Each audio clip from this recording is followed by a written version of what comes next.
Hello students, welcome to my YouTube channel Chemistry Buzz. Myself Ashish Bhaskar, senior chemistry faculty of चार्टी group of institution. बच्चों आज हम लोग start करेंगे इनऑर्गेनिक मैकेनिज्म को। बच्चों आप लोग पढ़ रहे हैं इनऑर्गेनिक मैकेनिज्म की। जब हम बात करेंगे तो बच्चों यहाँ पे नेक्स्ट आपका जो हेडिंग आएगा that is the heating effect of oxy acids. और इसका जो प्रीवियस लेक्चर्स है ना, उनको एक बार आप रिवाइज कर सकते हो, देख सकते हो। वहाँ पे ऑक्सी एसिड्स के बच्चों स्ट्रक्चर्स हैं वो मैंने डिस्कस किए हैं। कुछ बच्चों कॉमन ऑक्सी एसिड्स जिनके क्वेश्चंस काफ़ी हद तक बच्चों प्रीवियस एग्जामिनेशन के अंदर, चाहे बच्चों जेई मेंस का एग्ज़ाम हो, चाहे नीट का एग्ज़ाम हो, चाहे आपका एडवांस एग्ज़ाम हो, कहीं ना कहीं बच्चों किसी न किसी एग्जामिनेशन के अंदर एवरी ईयर बच्चों डिस्कस होते हैं।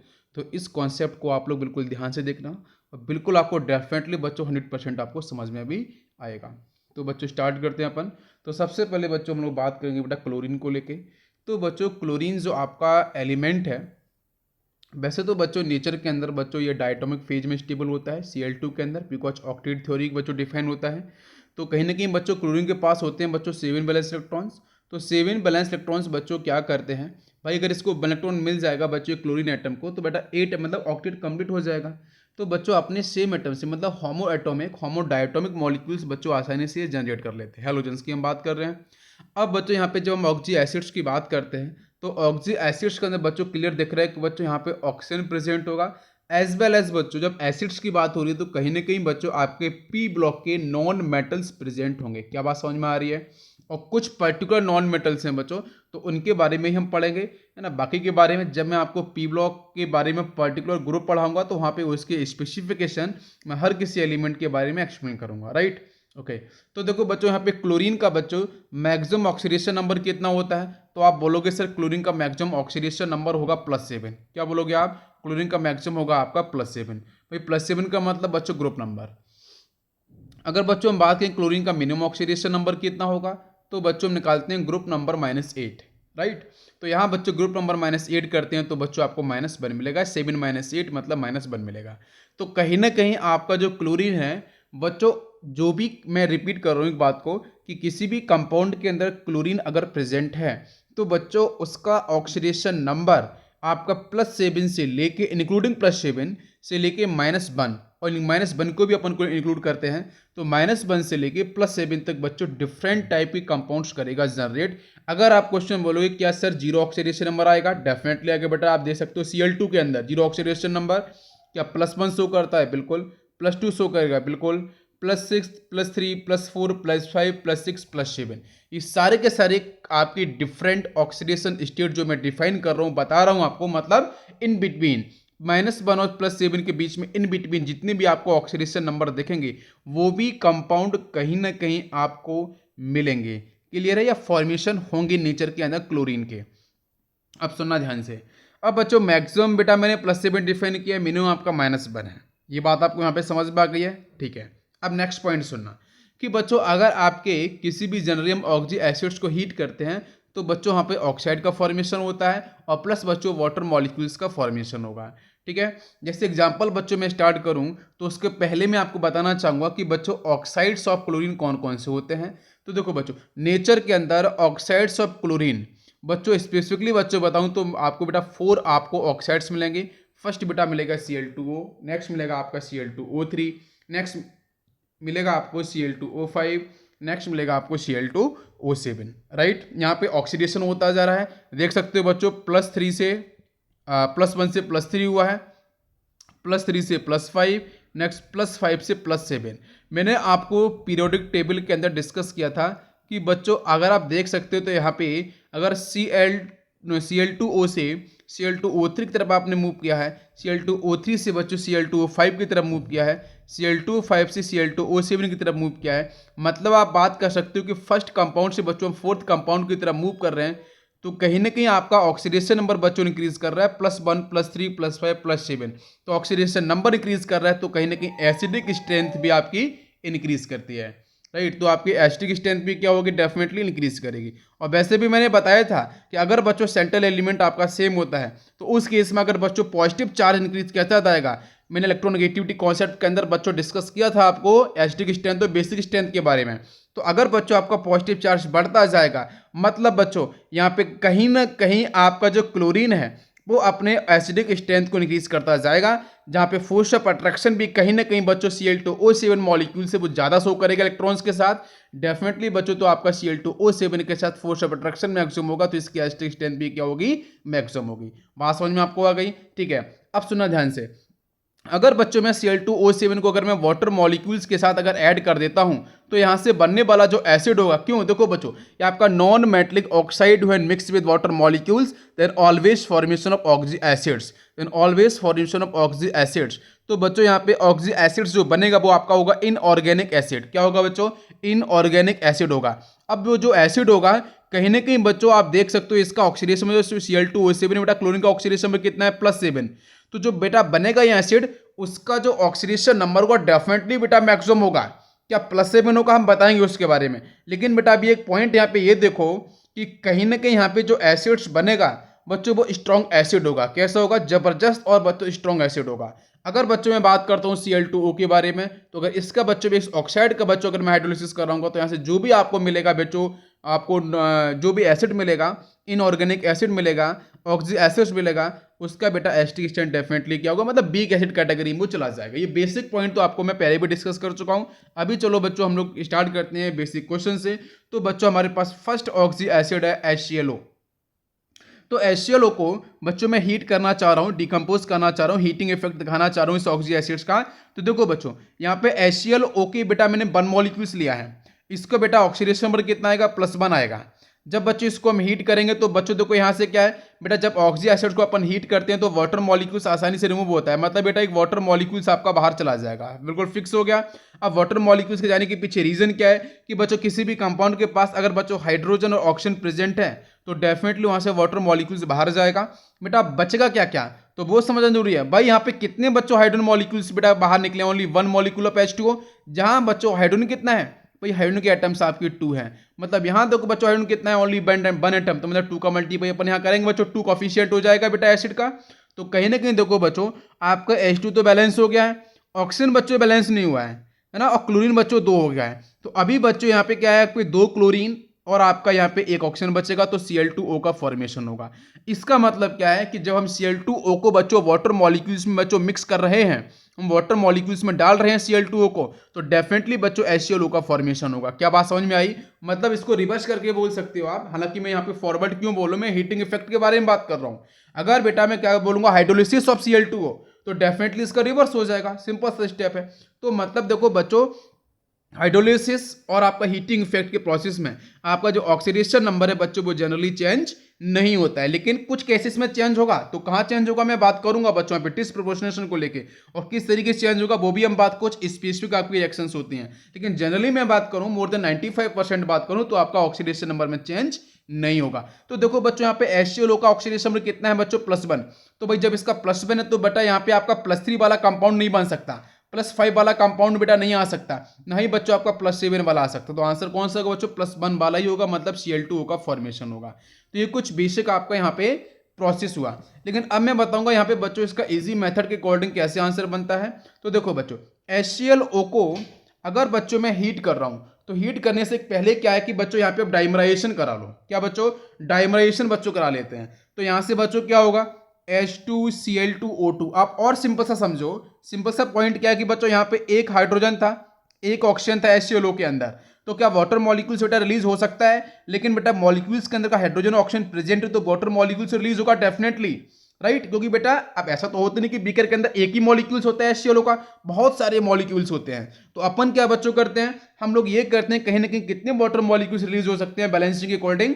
तो बच्चों यहाँ पे अगर आपका वाटर मॉलिक्यूल्स का बच्चों फॉर्मूला होता है H2O, जहां बच्चों 2 होते हैं हाइड्रोजन, 1 होता है ऑक्सीजन, लेकिन बच्चों HClO के अंदर बच्चों एक ही आपका हाइड्रोजन है, इसलिए बच्चों यहाँ पे 2 का मल्टीप्लाई अपन कर लेंगे, तो बच्चों उसको लिख सकते हैं H2Cl2O2। अब इस H2Cl2O2 में से बेटा 1 वाटर मॉलिक्यूल्स बाहर चला गया। अब बच्चों क्या बना, 2 हाइड्रोजन बच्चों यहाँ से आपके मीन्स आपके गायब हो चुके हैं, 1 ऑक्सीजन बच्चों यहाँ से जा चुका है, क्या बचा, Cl2O बचा।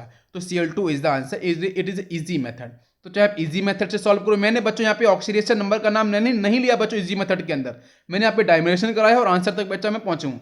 लेकिन फर्स्ट जो आपको मैंने स्टेप बताई है बच्चों, यहाँ पे कहीं ना कहीं ऑक्सीडेशन नंबर को मैंने फॉलो किया है। तो दोनों में से कोई भी स्टेप आप फॉलो कर सकते हो। मेरा सजेशन ये होगा कि आप ऑक्सीडेशन नंबर प्रोसेस को फॉलो करो, जो काफ़ी एक्यूरेट होता है और कहीं ना कहीं आपके जो डिफरेंट आगे एग्जामिनेशन के अंदर क्वेश्चन आएंगे वो उन पे बिल्कुल आप इस प्रोसेस से, इस मेथड से आप उसे सॉल्व कर सकते हो, राइट। ओके, नेक्स्ट बच्चों हम लोग बात करेंगे यहाँ पे। नेक्स्ट बच्चों आपका ऑक्साइड आएगा, दैट इज़ दी Cl2O3। तो अब कॉन्सेप्ट बच्चों यहाँ पे क्या होगा, कॉन्सेप्ट कुछ इस तरीके से होगा कि यहाँ पे हम किस तरीके से चीज़ों को अंडरस्टैंड करते हैं। तो बच्चों जो फर्स्ट देखो, मैंने यहाँ पे 2 मेथड से बच्चों हम लोग बात करेंगे। फर्स्ट आपका मेथड है बच्चों ऑक्सीडेशन नंबर मेथड, और सेकेंड बच्चों आपका है वो आपका है इजी मेथड, ठीक है। और यहाँ बच्चों देख सकते हो ये भी आपका ऑक्सीडेशन नंबर मेथड है और ये बच्चों आपका इजी मेथड है, ठीक है। ओके, देखना बच्चों यहाँ पे आपका HClO2 बच्चों में लिया है, ये आपका एक ऑक्सी एसिड से बच्चों क्लोरीन का, इसके बारे में ऑलरेडी मैं डिस्कस कर चुका हूँ बच्चों। HClO2 के अंदर बच्चों आपका जो क्लोरीन है ना, इसका ऑक्सीडेशन नंबर कितना होगा HClO2 के अंदर क्लोरीन का ऑक्सीडेशन नंबर कितना होगा, बताओ बच्चों। तो बच्चों यहाँ पे देख सकते हैं HClO2 का आपका जो ऑक्सीडेशन नंबर होगा बच्चों, उसको हम कैसे निकालेंगे वो देख लो। यहाँ बच्चों आपका जिसको आयनाइज करेंगे तो यहाँ से मिलेगा Cl O2-1 मिलेगा। यहाँ बच्चों आप क्लोरीन का निकालना है तो X = बेटा ऑक्सीजन के लिए क्या होगा 2 × -2 मतलब आपका -4, बेटा इधर शिफ्ट करेंगे तो आपका +4 -1, डेफिनेटली बच्चों यहाँ पे आपका +3 निकल के आ जाएगा। तो यहाँ देखो बच्चों क्लोरीन का ऑक्सीडेशन कितना है +3। Cl2O3 की बच्चों बात करते हैं तो यहाँ बच्चों कितना होगा, तो यहाँ निकालेंगे 2 × X प्लस बच्चों यहाँ पे 3 × -2 मतलब -6, राइट, = 0 हो जाए, कोई चार्ज नहीं है बच्चों। तो आपका 2x = हो जाएगा +6 और 2 से बच्चों 6 कैंसिल हो जाएगा, मतलब 3 इज द आंसर। तो देखो बच्चों यहाँ पे बिल्कुल करेक्ट है। अब जो आपको ऑक्सी एसिड से रखा है बच्चों, इसका ऑक्सीडेशन नंबर ऑफ क्लोरीन बच्चों कितना है आपका +3 है। जब बच्चों इसको हम डिकम्पोज करेंगे, हीट करेंगे, तो कहीं ना कहीं बच्चों सबसे पहले वाटर मॉलिक्यूल्स बच्चों रिलीज हो जाएगा, H2 बच्चों रिलीज हो गया। अब जब वाटर मॉलिक्यूल्स बच्चों रिलीज हो गया है तो अपन इसको ऐसे समझ सकते हैं कि भाई इसके मॉलिक्यूल्स कितने होंगे वो भी समझना जरूरी है बच्चों। यहाँ पे कितना हाइड्रोजन है आपके 2 हाइड्रोजन मॉलिक्यूल, बेटा 2 हाइड्रोजन एटम्स हैं, तो कहीं ना कहीं बच्चों यहाँ भी 2 होना चाहिए। 2 का मल्टीप्लाई कर दोगे बच्चों, कॉफिशिएंट कितना हो गया 2, मतलब कहीं ना कहीं बेटा जो ऑक्सी एसिड से बेटा इसके कितने मोल्स 2 मोल्स बच्चों आ चुके हैं। अब जब बच्चों वाटर मॉलिक्यूल्स बाहर चला जा चुका है और HClO2 के अंदर बच्चों जो आपका जो ऑक्सीडेशन नंबर है वो आपका +3 है, तो यहाँ पे जो बेटा बनने वाला जो ऑक्साइड है वो कहीं ना कहीं ऑक्साइड बच्चों हमारे पास कौन कौन से थे, बेटा पहला ऑक्साइड था हमारे पास Cl2O, जहाँ बच्चों उसका ऑक्सीडेशन मतलब +1, मतलब ये तो बच्चों नहीं बनेगा, ये इनकरेक्ट हो जाएगा। सेकंड बच्चों ऑक्साइड क्या हमारे पास था Cl2O3, Cl2O3 के अंदर बच्चों ऑक्सीडेशन में कितना था +3 था, तो कहीं ना कहीं बच्चों +3 वाला ही बनेगा। इसका मतलब बेटा आपका यहाँ से जो Cl2O5 था Cl2O7 था वो दोनों आंसर्स नहीं होंगे, क्यों बच्चों यहाँ पे +7 और +5 ऑक्सीडेशन नंबर आता है। इसका मतलब बच्चों Cl2O3 यहाँ पे आपका आंसर होगा। इस तरीके से आप समझ सकते हो। अच्छा, दूसरा बच्चों मेथड क्या है कि जो बच्चों इजी मेथड, अगर आप HClO2 बच्चों आपके पास अवेलेबल है तो सबसे पहले बच्चों करते हैं डायमराइजेशन, मतलब यहाँ से बच्चों बन जाएगा 2 का मल्टीप्लाई करने के साथ H2Cl2O4 बन जाएगा। फिर जब मैं इसको हीट करूंगा तो बच्चों यहाँ से 2 हाइड्रोजन और बच्चों यहाँ से एक ऑक्सीजन, क्या बाहर जाएगा बेटा, एक वाटर मॉलिक्यूल्स बाहर जाएगा और क्या बचेगा यहाँ बच्चों 2 क्लोरीन और 3 ऑक्सीजन, Cl2O3 का फॉर्मेशन। क्या बात समझ में आपको आई? तो दोनों में से किसी भी मेथड को आप फॉलो कर सकते हो। नेक्स्ट बच्चों देखेंगे HClO3 की बच्चों जो हम बात करेंगे तो बच्चों पहले निकालो बेटा क्लोरीन का ऑक्सीडेशन। पहला बेटा पॉइंट क्या है कि क्लोरीन का ऑक्सीडेशन में कितना आएगा +5, बात करेक्ट हो गई है, समझ में आ गया।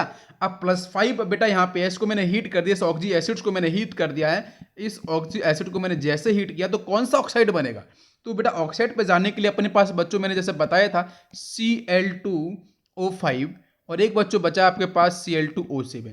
Cl2O5 की जब बच्चों बात करते हैं तो यहाँ पे ऑक्सीडेशन में +5 होता है और इसके अंदर बच्चों बात करते हैं Cl2O7 के अंदर तो बच्चों ऑक्सीडेशन आपका +7 होता है। तो बताओ बच्चों कौन सा आंसर होगा, ऑक्सीडेशन नंबर चेंज होता नहीं है, मतलब बच्चों यहाँ पे +5 है तो ये +5 वाला आंसर होगा, मतलब Cl2O5 का फॉर्मेशन हो जाएगा, बात करेक्ट हो जाएगी। ये बन गया आपका ऑक्साइड बन गया। बाकी बच्चों वाटर मॉलिक्यूल्स आपका रिलीज कर जाएगा, फिर बाद में से बैलेंस कर सकते हैं बच्चों, तो यहाँ पे 2 का मल्टीप्लाई हो जाएगा। भाई 2 हाइड्रोजन एटम है ना वाटर मॉलिक्यूल्स में, तो यहाँ 2 का मल्टीप्लाई हो जाएगा, बाकी बेटा सब कुछ देख सकते हो बैलेंस हो गया। अच्छा इसका इजी मेथड क्या है बच्चों, HClO3 का बच्चों डाइमिनेशन करा लो, 2 का मल्टीप्लाई, तो बच्चों क्या है H2Cl2O6 बन जाएगा। अपन हीट करेंगे तो बेटा पहले वाटर मॉलिक्यूल्स बाहर चला जाएगा। भाई हीट कर रहे हैं वाटर मॉलिक्यूल्स की, क्यों बच्चों बाहर जा रहा है, क्योंकि बच्चों कहीं ना कहीं लिक्विड की जो एंट्रोपी बेटा वैल्यू होती है वो काफी मैक्सिमम होती है, और डेफिनेटली जो भी बेटा केमिकल रिएक्शंस फीजिबल होती हैं बेटा उनके लिए डेल्टा जी की वैल्यू बच्चों कैसी होती है, नेगेटिव होती है। ये मैंने आपको बेटा थर्मोडायनेमिक्स कॉन्सेप्ट में डिस्कस किया था। अगर डेल्टा जी नेगेटिव में रिएक्शन बेटा डेफिनेटली आपकी फीजिबल होगी। ओके, वहाँ पे मैंने डिस्कस किया NF ई सेल को लेकर इलेक्ट्रोकेमिस्ट्री के अंदर डिस्कस किया है। ओके, तो आप बच्चों यहाँ पे देखो कि H2Cl2O6 को बच्चों हीट कर देंगे तो यहाँ से वाटर मॉलिक्यूल्स पहले बाहर जा चुका है बच्चों, 2 हाइड्रोजन 1 ऑक्सीजन बच्चों बाहर गया, तो क्या बचा बेटा 2 क्लोरीन बचे हैं, 5 ऑक्सीजन, तो Cl2O5 इज द आंसर। बात समझ में आ गई है। तो दोनों में से किसी भी मेथड से आप सॉल्व करो, कोई भी आपको दिक्कत नहीं होगी। नेक्स्ट बच्चों हम लोग स्टार्ट करेंगे यहाँ पे फोर्थ कंपाउंड है बच्चों ऑक्सी एसिड्स हमारा, दैट इज द HClO4। तो बच्चों HClO4 बच्चों ये आपका जो ऑक्सी एसिड्स है, सबसे पहला काम क्या है बच्चों कि यहाँ पे आपको देखना है क्लोरीन का जो ऑक्सीडेशन नंबर क्या है, सेंट्रल एलिमेंट का ऑक्सीडेशन नंबर क्या है बच्चों, +7 है ना। निकालने का लॉजिक बच्चों आपको पता है, चाहे इसे आयोनाइज कर दो, चाहे बेटा कंप्लीटली इक्वेशन मेथड से निकाल सकते हो, चाहे बच्चों आप स्ट्रक्चर से भी निकाल सकते हो। बेसिकली स्ट्रक्चर को आप फॉलो करोगे तो बच्चों काफ़ी आप क्लोज आंसर तक पहुँचोगे और यहाँ पे कोई भी गलती नहीं होगी। तो देखो बच्चों अगर मैं इक्वेशन मेथड से निकालूँ तो क्या होगा, ClO4-1। आपको रेडॉक्स चैप्टर के अंदर बच्चों मैंने वहाँ पे on the basis of structure मैंने ऑक्सीडेशन नंबर आपको क्लियर किए हैं। तो बच्चों यहाँ ऑप्शन कितना हो जाएगा बच्चों, आपका 4 × -2 मतलब -8 हो जाएगा बेटा, आपका इक्वल के इधर शिफ्ट होगा तो +8 +8 माइनस मतलब +7 आ जाएगा। तो +7 is the oxidation for the chlorine HClO4। बच्चों इसको हीट करेंगे तो अपन को पता चलना चाहिए कि बच्चों जो मैंने ऑक्साइड्स लिखे थे उसमें बच्चों आपका ये लास्ट ऑक्साइड था, फोर्थ ऑक्साइड था बच्चों आपका Cl2O7। तो Cl2O7 के अंदर बच्चों ऑक्सीडेशन नंबर बच्चों कितना आ रहा था, +7। अब चेक करके देख सकते हो यहाँ पे आपका 7 × -2 मतलब आपका -14 हो जाएगा, और -14 बच्चों इक्वल के इधर शिफ्ट करेंगे तो बच्चों +14 डिवाइड बाई 2 करेंगे बच्चों, आपके 2 क्लोरीन एटम है तो +7 इज द आंसर। तो आंसर बच्चों यहाँ पे क्या बनेगा, Cl2O7। और डेफिनेटली मैंने बोला था कि जो Cl2O7 है इसका बच्चों ऑक्सीडेशन नंबर बच्चों सबसे मैक्सिमम आ रहा है, कहीं ना कहीं बच्चों इस पर पॉजिटिव चार्ज मैक्सिमम आ रहा है, तो ज़्यादा फोर्स ऑफ अट्रैक्शन को बच्चों डिफाइन करेगा बेटा क्लोरीन का आपका न्यूक्लियस। इसका मतलब ज़्यादा अट्रैक्शन बच्चों करेगा Cl2O7 as compared to other oxides of chlorine. तो डेफिनेटली बच्चों यहाँ पे आपका जब आपका विड्रॉइंग पावर बच्चों मैक्सिमम हो रही है, अट्रैक्शन पावर मैक्सिमम करेगा बच्चों Cl2O7 क्लोरीन, तो डेफिनेटली इसकी बेटा इसका जो एसिडिक स्ट्रेंथ है वो क्या होगा, मैक्सिमम होगा। तो definitely Cl2O7 is most acidic oxide. Electronegativity के बारे में मैंने काफ़ी कुछ क्लियर किया था और वहाँ पे मैंने आपको एसिडिक और बेसिक स्ट्रेंथ के बारे में भी बताया था, प्रीवियस लेक्चर को आप सर्च कर सकते हो, देख सकते हो। अब देखो बच्चों यहाँ पे बेटा इजी मेथड क्या होगा, इजी मेथड बच्चों ये होगा कि बच्चों HClO4 को बच्चों पहले डाइमराइज करा दो तो बनेगा H2Cl2O8। वैसे बेटा इजी मेथड को मैक्सिमम बच्चे पसंद करेंगे, मेरे हिसाब से आप दोनों ही मेथड को फॉलो करो, दोनों मेथड को आप समझ के रखो, कहीं से भी क्वेश्चंस बन जाए तो आप विद इन सेकंड आप मतलब लेस देन 1 सेकंड भी आप टिक करके निकल सकते हो। ये तो इतना इजी मेथड आपके सामने बन गया है। अब बच्चों जब इसे हीट करेंगे तो बच्चों यहाँ से वाटर मॉलिक्यूल्स बाहर जाएगा बच्चों, 2 हाइड्रोजन 1 ऑक्सीजन बच्चों आपका बचे हैं, 2 क्लोरीन बचे हैं और बच्चों 7 ऑक्सीजन मतलब Cl2O7 इज द आंसर। तो आप दोनों में से किसी मेथड को फॉलो करो, डेफिनेटली आप क्लोरीन की ऑक्सी एसिड्स को डिकम्पोज करने पे हीट करने पे कभी कोई भी गलती नहीं होगी। बात समझ में आ गई है। अब चलते हैं बच्चों नेक्स्ट बच्चों आपका एलिमेंट आएगा non metals, it is a phosphorus. तो फॉस्फोरस के साथ बच्चों सबसे पहला पॉइंट ये है कि इसके अंदर बच्चों maximum oxidation number of phosphorus क्या होगा बच्चों, तो आंसर इज वेरी क्लियर कि ग्रुप नंबर है। भाई ग्रुप नंबर बच्चों कितना, +5। डेफिनेटली इसका आंसर बच्चों क्या हो जाएगा, +5 is the maximum oxidation number. What is minimum, तो बच्चों मिनिमम की बात करेंगे तो ग्रुप नंबर -8 करेंगे, 5 - 8 का मतलब -3 इज आंसर। अब ऐसा मत बोलना कि फॉस्फोरस सिर्फ +1 +5 और -3 ही ऑक्सीडेशन नंबर को डिफाइन करने वाले कंपाउंड्स को जनरेट करता है, ऐसा नहीं है। इसके बीच में बच्चों +4 आ रहा है, +3 आ रहा है, +2 आ रहा है, +1 आ रहा है, 0 आ रहा है, -1 -2 भी आ रहा है। तो वो जो आपके नंबर्स आ रहे हैं, वो जो ऑक्सीडेशन नंबर आ रहे हैं प्लस माइनस और 0 को इंक्लूड करते हुए, तो वो भी तो बच्चों आपके कंपाउंड्स बनाएंगे बेटा फॉस्फोरस। भाई उन ऑक्सीडेशन नंबर की भी तो कंपाउंड फॉस्फोरस बनाएगा, हाँ बिल्कुल बनाएगा।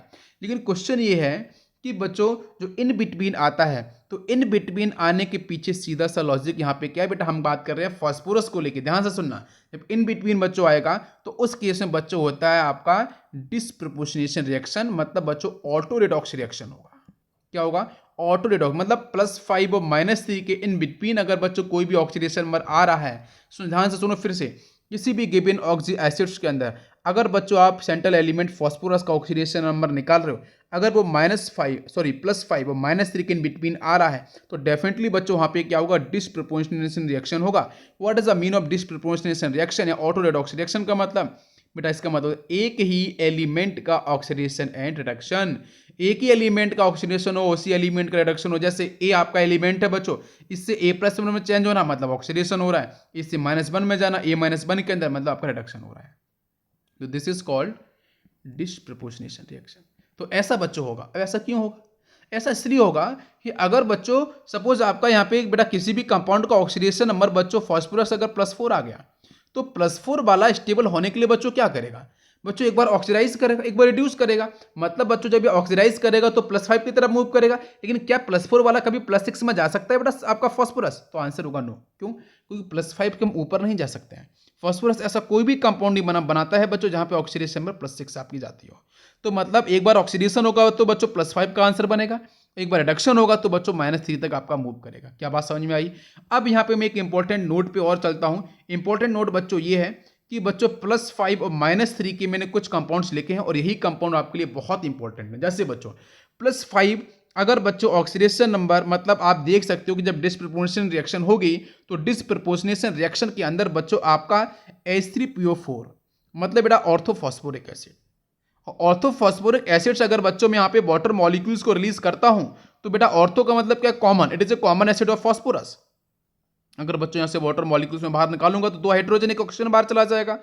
अब बच्चों यहाँ से क्या बनेगा, 1 हाइड्रोजन बचेगा, 1 फॉस्फोरस, 3 ऑक्सीजन मतलब HPO3। This is called Meta, this is called Meta phosphoric acid. Meta का मतलब मिमिक्री कर रहा है, लेकिन एग्जैक्टली HPO3 बच्चों H3PO4 की तरह रिएक्ट नहीं करता है, काम नहीं करता है। बात समझ में आ रही है क्या? मतलब समझ लो बच्चों HPO3 जस्ट एक मिमिक्री कर रहा है, एग्जैक्टली वो ऐसा नहीं है। जैसे आप समझो कि बच्चों जैसे कोई एक स्पोर्ट्स पर्सन है, लाइक हम सचिन की बात कर सकते हैं या किसी भी हम एक अच्छे एक्टर की बात कर सकते हैं, राइट। तो अब क्या है कि बच्चों जैसे उस पर्टिकुलर एक अच्छे जो पर्सनालिटी है उसकी तरह कोई अगर मिमिक्री कर रहा है तो एक्चुअली वो थोड़ी ना बन जाएगा। बात समझ में आ रही क्या? तो इसी तरीके से HPO3 बच्चों इसकी तरह आपका प्रॉपर काम नहीं करता है। बट समझने वाला पॉइंट ये है, मैंने आपको डिस्कस भी किया था कि जब बच्चों आपके ऑर्थोफॉस्फोरिक एसिड से या ऑर्थोइक एसिड से जब बच्चों वाटर मॉलिक्यूल्स बाहर निकालते हैं तो मेटाइक एसिड बनता है। क्या बात समझ में आई आपको? तो मतलब HPO3, अब बेटा चाहे आप H3PO4 को देखो, चाहे HPO3 को देखो, चाहे बच्चों P2O5 को देखो, तो बच्चों हर जगह आपके फॉस्फोरस के ऑक्सीडेशन +5 भी आपको निकल के आएगी। लेकिन बच्चों -3 की बात करते हैं तो PS3 एक यूनिक कंपाउंड है बच्चों, phosphine, it is unique compound जो बच्चों आपकी -3 को होल्ड करता है। आप निकाल सकते हो बच्चों यहाँ पे फॉस्फोरस का -3 आपका निकल के आएगा। बात समझ में आ रही है क्या? क्लियर है पॉइंट? ओके, तो आपको क्या करना है, +5 का मतलब बच्चों कौन कौन से कंपाउंड्स अपन को देख रहे हैं, H3PO4, HPO3 हो सकता है, या फिर आंसर में आपका P2O5 हो सकता है। अगर बच्चों -3 की बात करते हैं तो मतलब आपका PS3 इज द आंसर। क्या बात आपको समझ में आई? क्लियर है? अब बच्चों हम लोग चलेंगे यहाँ पे कि कौन कौन से आपके ऑक्साइड्स, ऑक्सी एसिड्स मतलब किस तरीके से डिफाइंड होंगे, जहाँ उसको बच्चों हम हीट करेंगे तो कहाँ पे आपका डिस्प्रपोर्शनल होगा और कहाँ पे आपका किस तरीके से प्रोडक्ट का फॉर्मेशन होगा। नेक्स्ट बच्चों हम लोग बात करेंगे यहाँ पे स्ट्रक्चर्स की। तो सबसे पहले बच्चों यहाँ पे जो स्ट्रक्चर है आपको दिख रहा है, ये बच्चों आपका है H3PO2 मॉलिक्यूलर फार्मूला। नेक्स्ट बच्चों आपके पास H3PO3। नेक्स्ट बच्चों आपके पास यहाँ पे है H3PO4, राइट।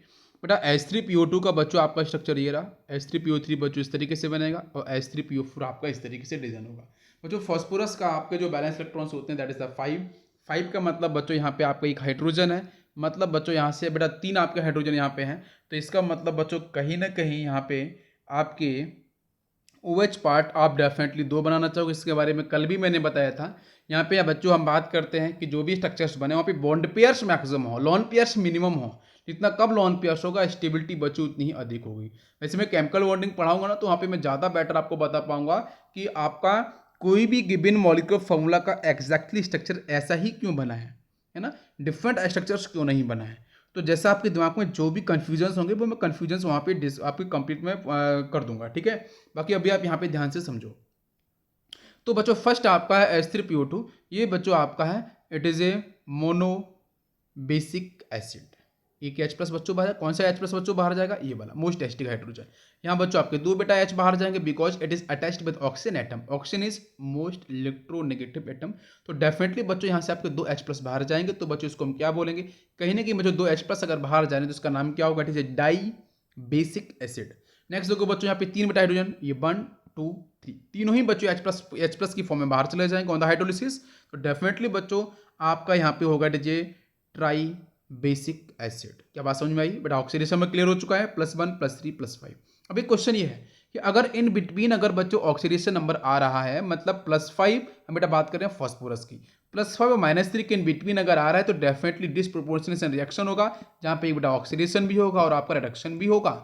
इसका मतलब अगर ऑक्सीडेशन हुआ तो उस केस में बच्चों आपके कौन कौन से बनेंगे प्रोडक्ट, जो अभी जस्ट मैंने बताए थे बच्चों, कौन कौन से बनेंगे प्रोडक्ट, जल्दी से बताओ फटाफट से, कौन कौन से बनने वाले प्रोडक्ट हैं बच्चों। एक तो बनेगा H3PO4, या फिर बनेगा बच्चों HPO3 +5 के लिए, या फिर बनेगा आपका P2O5।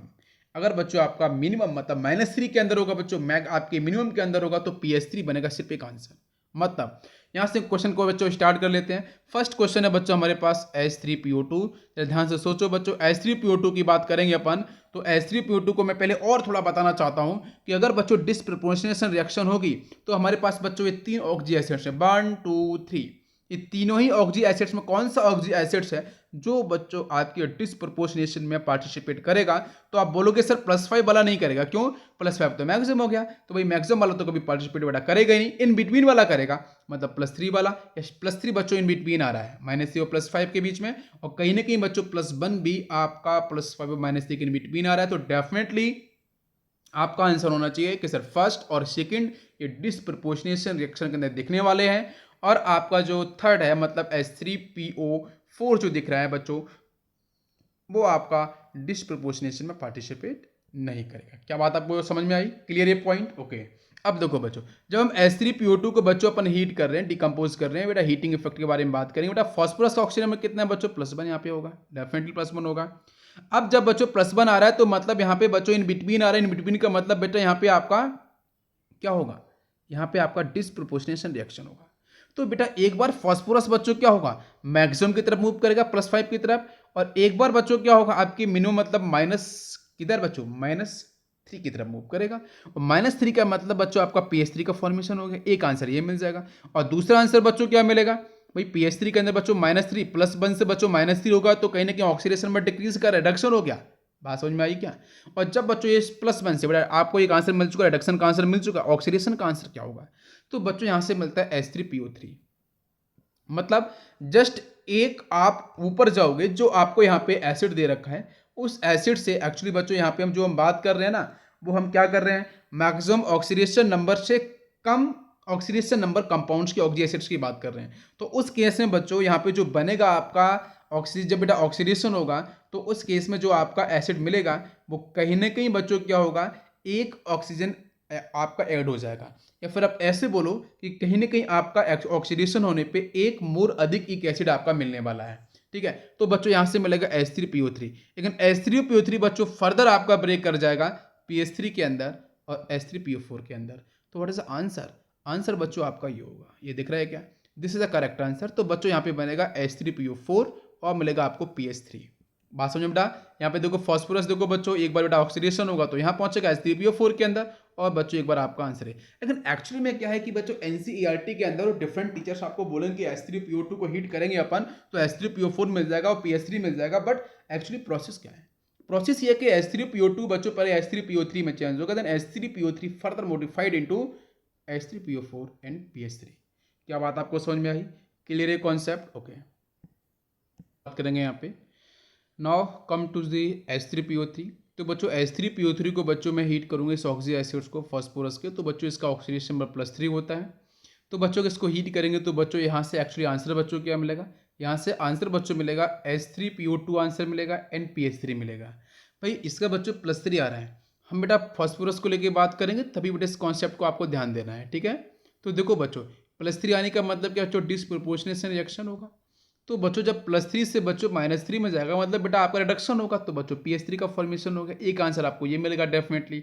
एक बच्चों आंसर क्या मिलेगा, एक बच्चों एक्चुअली में बच्चों यहाँ पे बहुत ही शॉर्ट इंटरवल के लिए बच्चों बनता है आपका H3PO2 बनता है, अभी H3PO2 बच्चों फर्दर आपका मॉडिफाइड हो जाता है H3PO4 के अंदर और PS3 के अंदर। क्या बात समझ में आ रही है? तो मतलब यहाँ पे जो आंसर बनता है, जो रिजल्टेंट आंसर बनेगा H3PO3 को हीट करने पे, वो बच्चों मिलता है H3PO4 एंड आपका PS3। ठीक है भाई, ये जो बीच का प्रोसेस है ना, इसको भी समझना काफ़ी ज़रूरी है ना। शॉर्ट इंटरवल के लिए बनता है लेकिन देखना तो जरूरी है ना। नेक्स्ट देखो बच्चों H3PO4 पर चलते हैं। अगर बच्चों इसको हीट करेंगे तो यहाँ बच्चों फॉस्फोरस का ऑक्सीजन +5 है, +5 का मतलब मैक्सिमम। तो यहाँ पे कोई भी आपका बच्चों डिस्प्रपोर्शनेशन रिएक्शन का पार्ट नहीं होगा। अगर नहीं होगा तो बच्चों डायरेक्ट वाटर मॉलिक्यूल्स बाहर निकालो बच्चों, दो आपके हाइड्रोजन यहाँ पे, एक ऑक्सीजन यहाँ से, मतलब H2O बाहर गया। तो बच्चों आपको बेटा ऑर्थोइक एसिड से क्या मिलेगा बच्चों? मेटाइक एसिड आपको मिल जाएगा। क्या बात समझ में आ चुकी है बच्चों? एक तो बच्चों आपका सिंपल सा स्टेप ये हुआ है। क्या बात क्लियर है? तो HPO3 का फॉर्मेशन प्लस वाटर मॉलिक्यूल्स का फॉर्मेशन होगा। एक हम बात ये भी करते हैं कि बच्चों जितने भी मैक्सिमम ऑक्सीडेशन नंबर को शो करने वाले जितने भी एक एसिड होते हैं, उनको जब हम हीट करते हैं तो बच्चों वहाँ से मिलता है ऑक्साइड और मिलता है बच्चों वाटर मॉलिक्यूल्स। ये बात हमेशा याद रखना। और जब बच्चों आपका ऑक्सीडेशन नंबर मैक्सिमम से कम की तरफ मूव करेगा, मिनिमम में बात नहीं कर रहा हूँ बेटा, इन बिटवीन मतलब आपके मैक्सिमम से थोड़ा सा कम होगा, तो उस केस में बच्चों डिसप्रोपोर्शनेस होने का चांस होता है। क्यों बेटा? एक कंपाउंड बेटा बनेगा उसी से ऑक्सीडेशन से, एक बनेगा आपके रिडक्शन से। बस इस प्रोसेस को फॉलो करेंगे हम लोग बच्चों बाद में समराइज भी करेंगे, तो काफ़ी हद तक चीज़ें आपको और भी क्लियर हो जाएंगी। तो देखो बच्चों इसका इजी मेथड क्या है, एक प्रोसेस और यहाँ पे होता है कि बच्चों HPO3 को बच्चों डाइब्रेशन हो जाता है, तो बच्चों यहाँ से बनता है H2P2O6।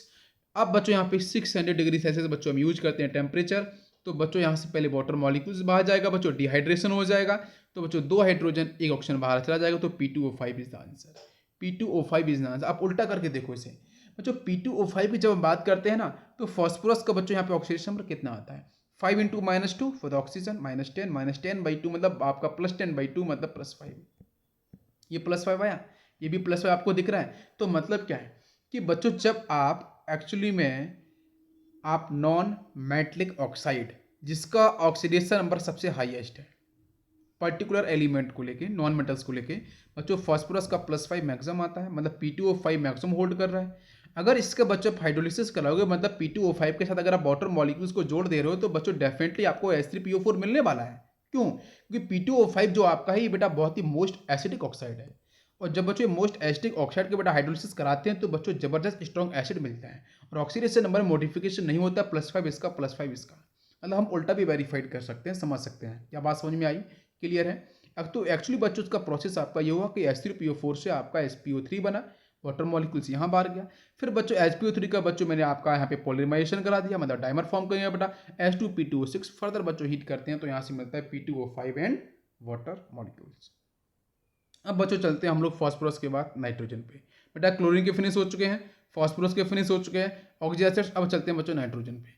तो नाइट्रोजन के अंदर बच्चों दो ही आपके ऑक्सीजन एसिड्स इंपॉर्टेंट है बच्चों, फर्स्ट आपका HNO3, नेक्स्ट आपका HNO2। HNO3 की बच्चों जब हम बात करते हैं तो इसके बारे में बच्चों बहुत अच्छे से आपको आइडिया कि बच्चों इसका जो ऑक्सीडेशन नंबर है बच्चों, आपका स्ट्रॉन्ग एसिड इसका ऑक्सीडेशन और बच्चों आपका कितना +5। बट ये आपका स्ट्रॉन्ग एसिड क्यों है? क्योंकि बच्चों जब इसका हम हाइड्रोलिसिस कराते हैं तो यहाँ से बच्चों मिलेगा H+ आयन और मिलेगा NO3-1 आयन। तो NO3-1 आयन बच्चों बिकॉज ऑफ रेजोनेंस बच्चों इसकी स्टेबिलिटी जबरदस्त होती है, मतलब बोल सकते हैं इससे कैनोन का स्ट्रक्चर से बेटा जबरदस्त बनते हैं। और इसके बारे में आपको मैंने पहले भी डिस्कस किया है। तो कहीं ना कहीं बच्चों इसकी स्टेबिलिटी मैक्सिमम होने के चक्कर में रिएक्शन बच्चों जाएगी फॉरवर्ड डायरेक्शन के अंदर अकॉर्डिंग टू एलसी प्रिंसिपल। मैंने बताया था आपको इक्विलिब्रियम चैप्टर के अंदर, केमिकल इक्विलिब्रियम में। तो ये फॉरवर्ड में क्यों जाएगा? क्यों? क्योंकि बेटा आपका जो एनाइन है उसकी स्टेबिलिटी क्या हो रही है बच्चों? मैक्सिमम। जब इसकी स्टेबिलिटी मैक्सिमम है तो कहीं ना कहीं बच्चों आपका रिएक्शन फॉरवर्ड डायरेक्शन में जाएगा, और फॉरवर्ड के अंदर जाएगा तो कहीं ना कहीं बच्चों H+ आयन बढ़ता जाएगा। तो definitely HNO3 is a strong acid. बात समझ में आई क्या? क्लियर है? ओके, अब देखो इसका बच्चों ऑक्सीडेशन +5 आपका हो चुका है, डिफाइन आपको हो चुका है। अब देखो अगर बच्चों इसको हम हीट करते हैं तो हीट करने पे बच्चों डेफिनेटली यहाँ पे आंसर बच्चों क्या होगा? वाटर मॉलिक्यूल्स पहले बाहर चला जाएगा बच्चों यहाँ से। जब बच्चों वाटर मॉलिक्यूल्स बाहर जाएगा तो बच्चों यहाँ पे 2 का मल्टीप्लाई क्यों करना पड़ेगा? बिकॉज बच्चों HNO3 के अंदर आपका हाइड्रोजन कितना है? ओनली 1। बट H2 के अंदर बच्चों कितना हाइड्रोजन है? 2। इसलिए बच्चों यहाँ पे 2 का मल्टीप्लाई हो जाएगा। H2 बाहर चला गया, क्या क्या बच्चों बचा? 2 नाइट्रोजन बचे हैं बेटा, 6 हाइड्रोजन थे, एक बच्चों आपका तो N25 का फॉर्मेशन। इसको उल्टा समझो आप, HNO3 कि अंदर ऑक्सीडेशन में +5 है। तो जब इसका बच्चों आपका डिकम्पोजिशन होगा तो बच्चों यहाँ पे जो भी आपको मिलेगा ऑक्साइड उसका ऑक्सीडेशन नंबर भी +5 के अकॉर्डिंग ही होना चाहिए। मतलब बेटा आप यहाँ निकाल सकते हो N2O5 के अंदर नाइट्रोजन का ऑक्सीडेशन नंबर, तो बच्चों ऑक्सीजन के लिए होगा 5 × -2 का मतलब बच्चों यहाँ पे -10 उधर जाएगा तो +10 +10/2 2 का मतलब बच्चों यहाँ पे हो जाएगा आपका +5। तो definitely it is A correct answer, N2O5 भी आपको मिलेगा, बिल्कुल सही आंसर है। इजी मेथड क्या है वो देख लो। इजी मेथड है कि बच्चों HNO3 का डाइमरेशन करा दो तो मिलेगा H2N2O6 मिल जाएगा। इसको आप हीट करा दो तो हीट करने बच्चों मिलेगा पहले वाटर मॉलिक्यूल्स बाहर जाएगा बिकॉज ऑफ हाई एंट्रोपी, और बच्चों आपको N2O5 का फॉर्मेशन हो जाएगा। क्या बात आपको समझ में आई? क्लियर है कॉन्सेप्ट? ओके, करने वाले यहाँ पे HNO2। तो HNO2 की बच्चों जो हम बात करते हैं तो ये बेटा कंपाउंड आपका नाइट्रस एसिड बच्चों बहुत ही इंपॉर्टेंट कंपाउंड है, तो इसको सब लोग ध्यान से देखेंगे।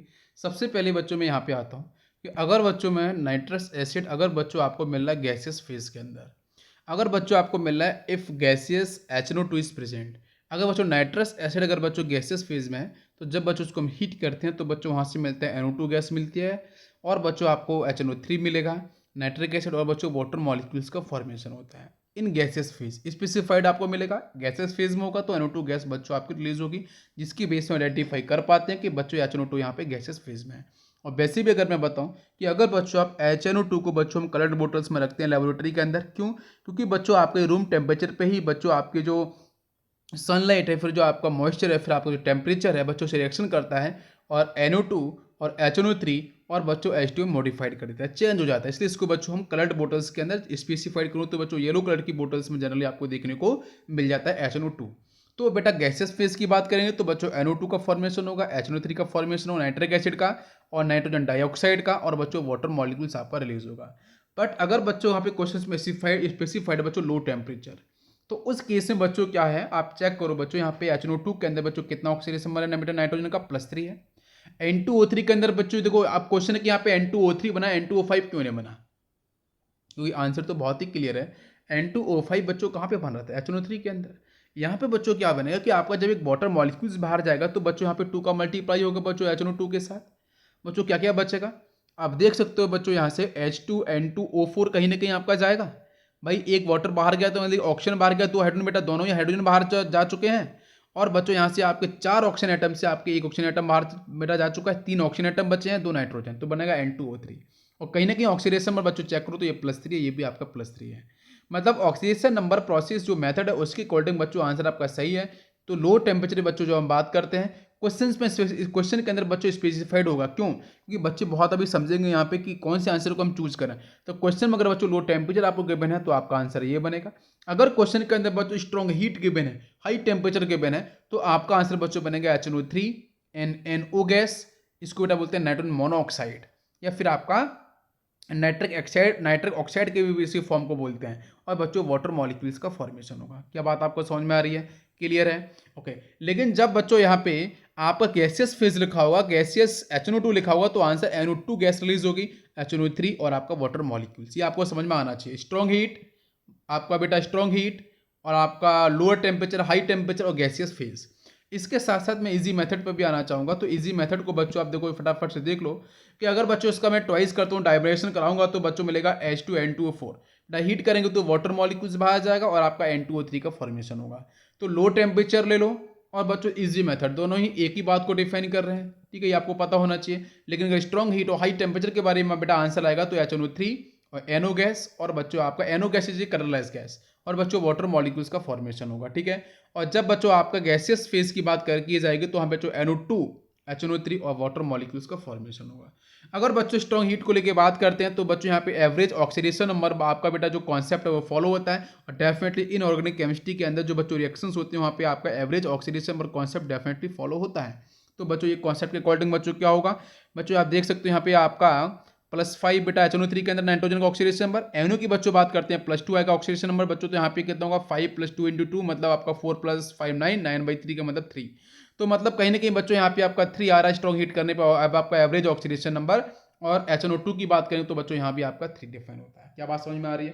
तो ये आपका कॉन्सेप्ट है बच्चों high temperature low temperature as well as आप बच्चों आपका गैसियस HNO2 को लेके। तो ये क्वेश्चंस बन सकते हैं, इसके ऊपर आप इस तरीके से क्वेश्चंस को सॉल्व कर सकते हो, आसानी से आंसर को आइडेंटिफाई कर सकते हो। क्लियर है? ओके। इसके बाद बच्चों आपके नेक्स्ट टाइम कुछ और ऑक्सी एसिड्स के बारे में, तो बेटा सल्फर के बारे में आएगा, तो हम नेक्स्ट जो लेक्चर होगा उसके अंदर इसको हम डिस्कस करेंगे, है ना। बाकी आप इसको देख सकते हो, प्रीवियस लेक्चर को बिल्कुल देखो ध्यान से, कोई भी डिस्कनेक्टिविटी नहीं होनी चाहिए। Okay, thank you, thanks for watching.